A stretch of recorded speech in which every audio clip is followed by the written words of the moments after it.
Well, it is a fact that all children don't get identical opportunities, but the Education Foundation for Children Care organization's mandate is giving rural kids a better future. The organization's president, Dr. Leon Wellington, and the president of International Children's Care, Rick Fleck, are here this morning to tell us all about some good stuff happening here in Jamaica and indeed around the world. Gentlemen, good morning. Thank you for being here. Good morning. Good to see you and to talk to you about this initiative.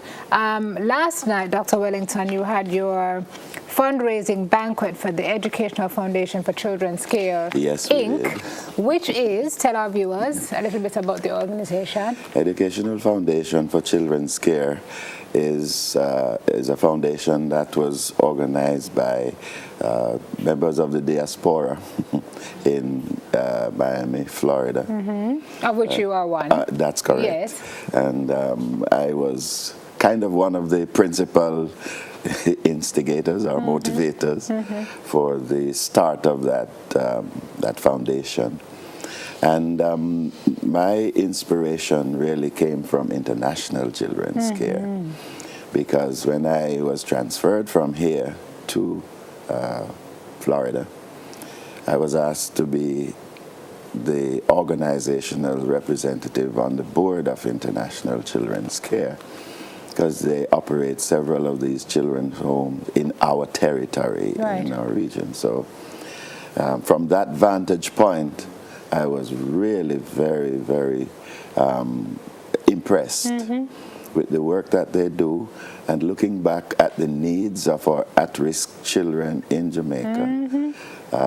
Good model for Jamaica. Yes, it is a model that is different, and one that I am sure will bring positive results upon what is happening already. Yeah. Mr. Fleck, how did you start International Children Care?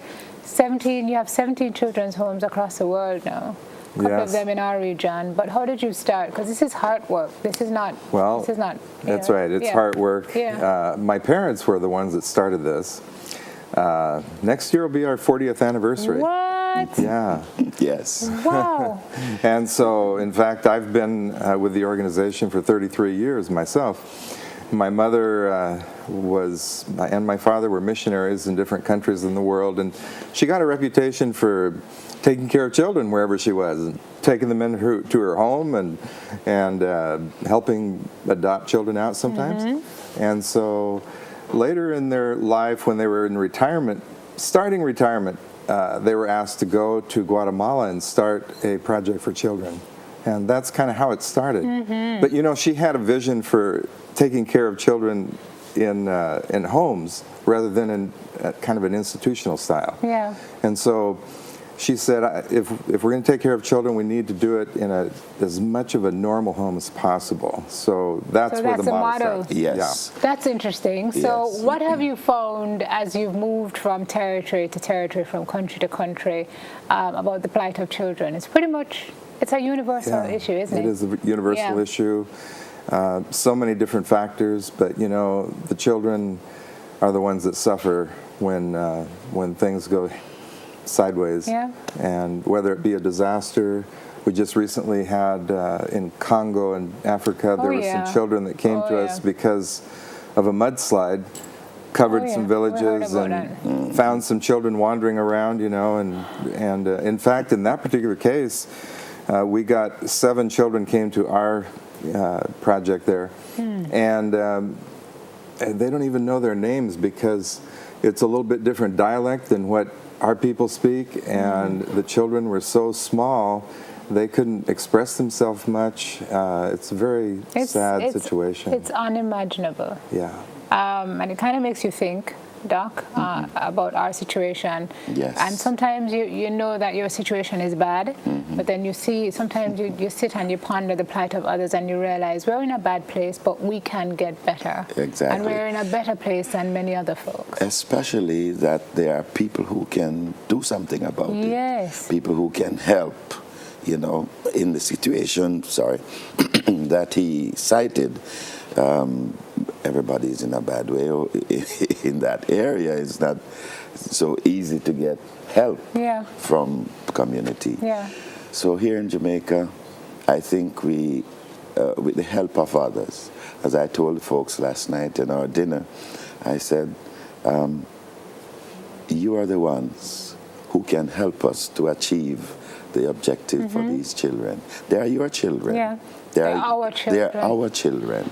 So share with us, share with them. And these children are Jamaica's future. Exactly. And if we want to fix the country, we've got to start there. Exactly. So how are you, well, we know you've got your 5 acre of land donation. You're putting up a children's home there in Fort Myers? We got a house on it that we had to remodel. Yes. And that's the one we're using now as our... Is that it? That is it over Okay. there, yes.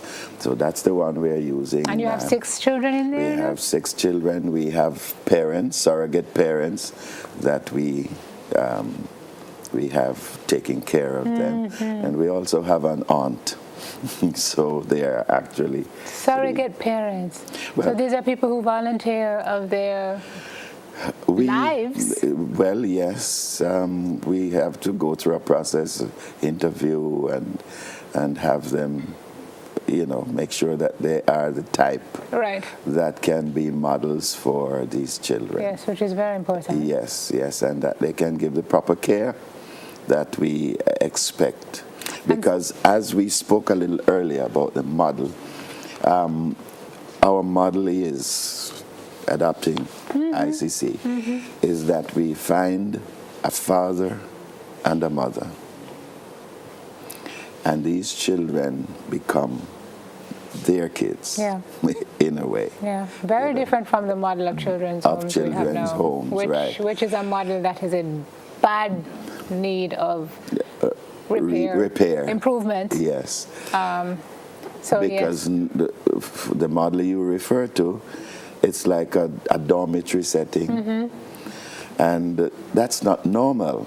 So you're trying to put these children with a unit, within a unit. Yes. So we're going to have to build several homes, right, and find several parents in quotes, because this is the model that we want to follow. Because we want the children to grow up in as normal a situation as possible, and don't feel that they are institutionalized. If there are folks who are willing to help, we know you've got the diasporans on board, but for folks who are watching now, who may be interested in the work you're doing and want to help to help this ministry, which is what I call it. How do we do that? We have a management committee here that implements and also is responsible for fundraising and local contact, and they were the ones who really put on this dinner. Okay. And we have several. We have your website and your Facebook page. That's correct. Right. And you can go there and get in contact with us. We do have a telephone number here for our chairman.